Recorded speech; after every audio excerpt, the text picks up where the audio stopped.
Eve from Boston. What would you like to talk about? So yesterday, at least Emma and Sam, I believe, discussed a clip from Tucker Carlson and the governor of Arkansas about the new bill. So the governor vetoed. It's called, I believe, the Save Adolescents from Experimentation Act is the title. Right. Of the bill. And there was some confusion. Tucker claimed to be citing an article he just read that claimed that, in his words, something along the lines of the vast majority of children who don't take hormones end up not being trans, which yes, and we said yes, of course. Right. Well, so I'm a researcher in trans issues. I'm a trans woman myself. And I thought that it might be useful to offer a little bit of further information on what the actual debate is. Sure. I think he didn't speak a discussion. Yeah. I'd love to hear your information just to remind the audience, and then you can dive into it. Yeah, Tucker Carlson cited something. He must have misspoken in order to kind of out conservative, because it didn't make any sense, is why it sounded like he was making the case that leftists would make. What was he trying to say in terms of trans discrimination and that topic? So the talking point that would be used by people who understood the issues at least would be that there is a very high rate of trans identified youth. So youth that are either this is the issue. There's a lot of conflation.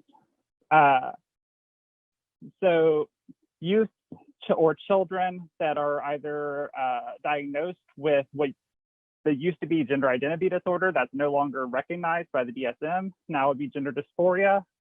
And significantly, those are different things. And there's a lot of debate within the field about how likely it is for a child that is diagnosed with gender identity disorder or gender dysphoria, a gender nonconforming youth, to retain a trans identity as they age. And as you might see, there's already a lot of term confusion. Yeah. And so that's where I think a lot of the confusion comes from. So the governor was right in one aspect in which there does need to be more research done in this field, but he is also right to veto the bill.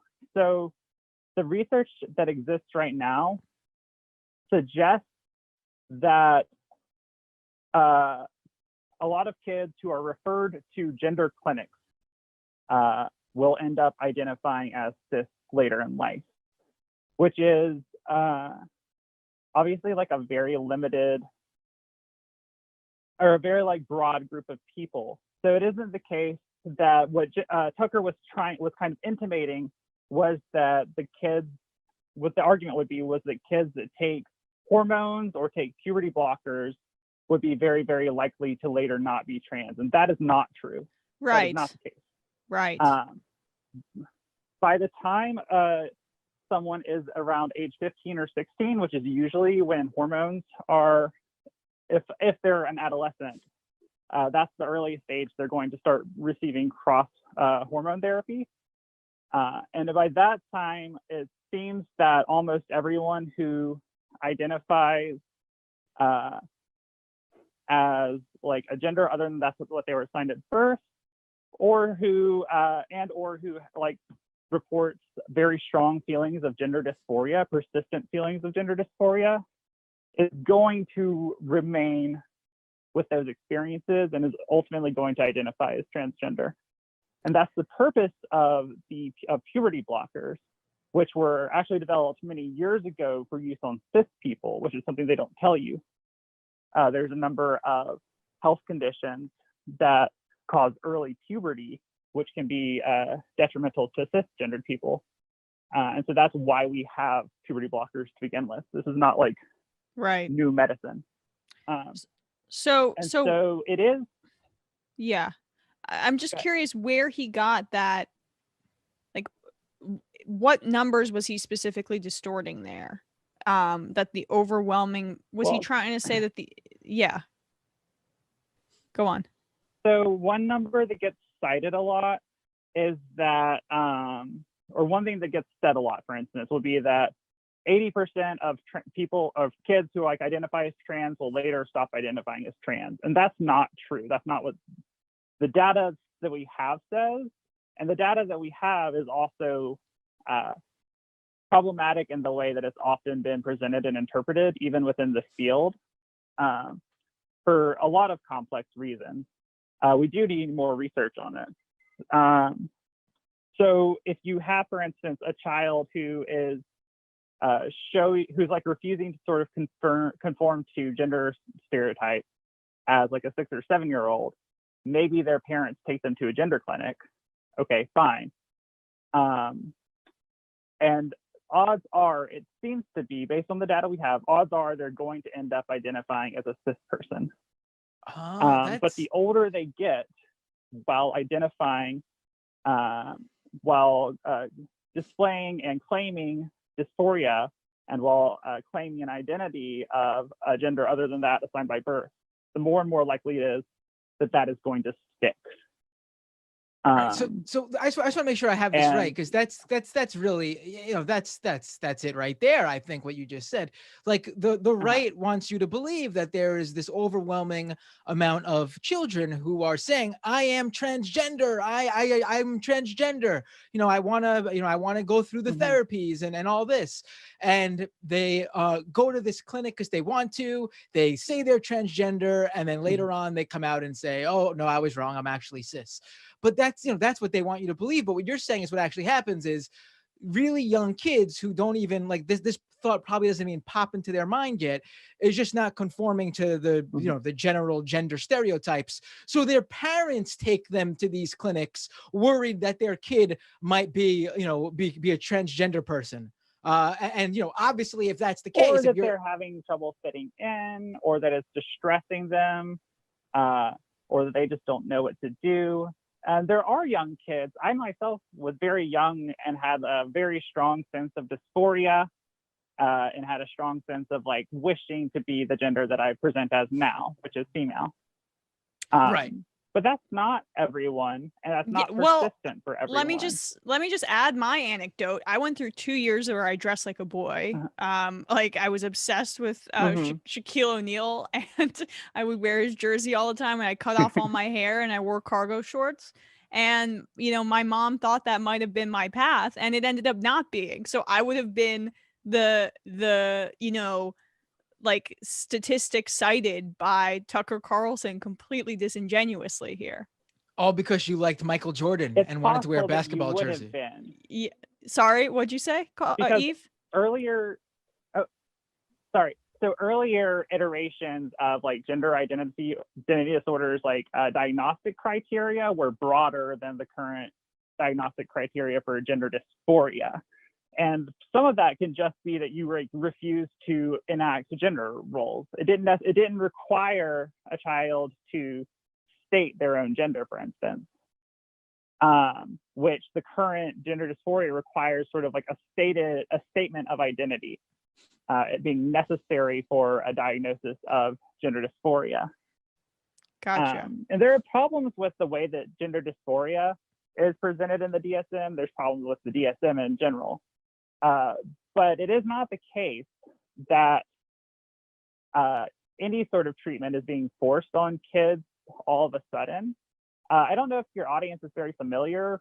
The sort of standard for treatment right now in states and developed countries that allow this is that if a child is prepubescent, there is no medical intervention. You just let the kid be. There's a pretty significant data that forcing them into a gender identity or gender behavior, like gender coded behaviors that they don't like, is really bad for them. And so many psychologists will recommend just taking the child's lead and seeing where they go, supporting them in the activities they want, how they want to dress, what they want to be called. Fine, there's no medicine involved. After puberty starts, after what's sometimes described as like a natal puberty, after a puberty that is sort of not concordant with the gender identity of the child begins, then you can consult with a doctor, a specialist, who may or may not prescribe puberty blockers. Puberty blockers are reversible. They've been used on cis people for decades. There is some possibility of very limited side effects, but they're far safer than almost any other medical intervention that we have, just generally speaking. And so you can assign puberty blockers to give the child more time to develop emotionally and their identity, intellectually, until usually they're about 15 or 16 would be the standard for if they are still insistent that they want to medically transition, they can start HRT. And no one gets bottom surgery until they're adults, until they're over the age of 18. And very few people get top surgery on trans men, so like a double mastectomy, until they're over that age. That depends on the state because we have different laws about consenting to surgery in different states. But it's never children. Right. You know, it's never little kids. Right. Now, I know you said there's a lot of work that still needs to be done in terms of, you know, the data, but is there data that represents the conservative argument that there is this vast number of children or teenagers who think they're transgender, go through the treatments, and then come out later and say they're cis? I mean, I'm just going to guess, I don't know, but I'm going to guess this is a scenario that happens less than the voter fraud epidemic that they're all worried about as well. I mean, it just seems like something. So the general rate of regret for medical transition, depending on specifically what procedures you're talking about and which studies you look at, the general rate for like regret and detransition ranges between 5% and like 0.3%, depending on specifically how you're framing what regret means and what detransition means, which is lower, for instance, than the number of women who regret having children. Right. Another long-term, life-changing decision. Yes. Right. So it's a relatively, I mean, compared to other medical, like significant medical procedures, it's overwhelmingly the case that people don't regret it. It also shows like a very heavy of sociological and psychological well-being, reduced. People who undergo these treatments tend to show reduced distress, reduced anxiety, reduced depression, reduced prevalence of eating disorders, self-harm, suicidality, all these things, reduction in dysphoria. Yeah, and Matt, you make your point, Matt. Yeah, sorry. Yeah, I was just going to say, my understanding is some of the regret factors are people not accepting like what they've done, basically, too, and like the sort of social ostracization. Is that right? That actually, if we were just more accepting of people, some of that those regret numbers would be even lower. Yeah, so the data is pretty limited in that regard, but the current data does suggest that more than half of the very small percentage of people who do regret it or do detransition, more than half of those people detransition due to oppression, prejudice, loss of family, abuse and violence and harassment they receive, and another chunk of them also because they can no longer access medical care. They don't have the option to maintain the treatment that they need. So they find it that their only option is sort of to live in their, assigned gender. All right. Eve, thank you so much for this call. It was really a really, really great call. Tons of important and really clarifying and eye-opening in some ways information that really, I think, puts, I think it straight up debunks a lot of what the right is pushing out there. I mean, we can all say that we know that the right is, lying about this stuff, but to see, someone being able to put it out there. So, with the data and as eloquently as you did, it just, I don't know what their argument could be against you, to be honest. Sure. If anyone's ever interested, I don't know, I can email resources or anything for that if any of y'all need that.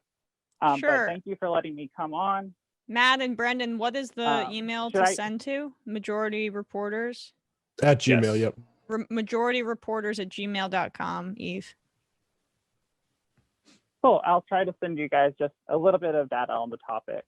Appreciate it. Thanks so much. As Matt said, great call. Thank y'all. Have a great day. You too. Take care. Take care.